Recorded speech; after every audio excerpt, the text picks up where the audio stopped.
In order for us to be secure in our country, in order for us to be the leader in the world, then we have to take control over a lot of those issues.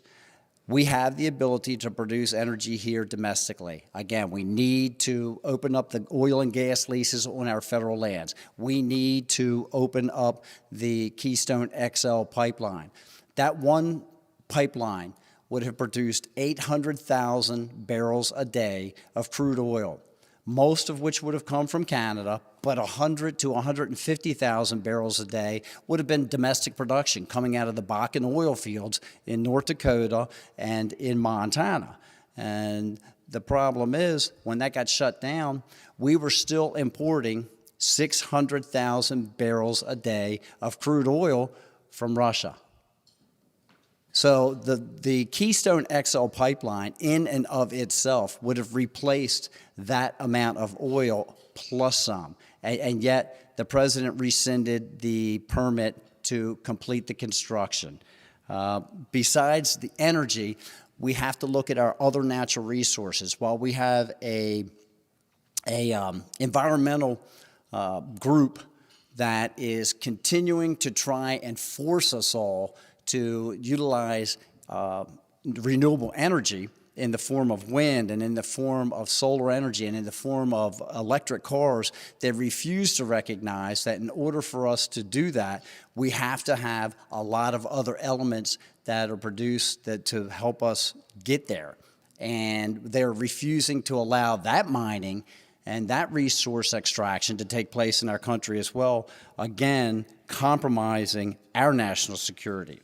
I will tell you that anytime that we are compromising our economy, then we are also compromising our national security. If you consider the oil ban that I also voted against, the oil importation ban, it had no effect for 45 days, and it failed to take the steps necessary to reinvigorate American domestic energy production.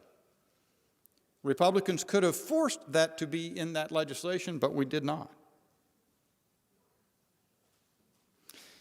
My view is that the Republican conference must have members who will not be stampeded, must have the courage to withstand war fever.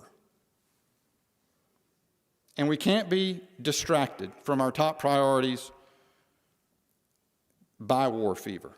China wants to undermine the world's confidence in the dollar for the reserve currency. And while they're out there trying to undermine the confidence, quite frankly, we are doing it ourselves by continuing to accumulate the debt load that we have piled up year after year after year. And now we're looking at about $30 trillion worth of national debt. The Democrats have raised the national debt to $31,381 billion. And if the world decides that the dollar is not the reserve currency that they would prefer to use, and we have another one of these epidemics released upon us, then we are going to be facing problems across this nation like we have never seen before. And it is quite problematic. Now, there are certain things that we can do and we should be doing to make sure that we strengthen our economy, and we are not taking advantage of that right now. We need to take better advantage of the trade sanctions that are available to us to keep from putting us in a place where we have these conflicts taking place around the world. Rather than waiting till something is going on and trying to figure a way that we can continue to push military and monetary resources into these countries to engage us into the conflicts.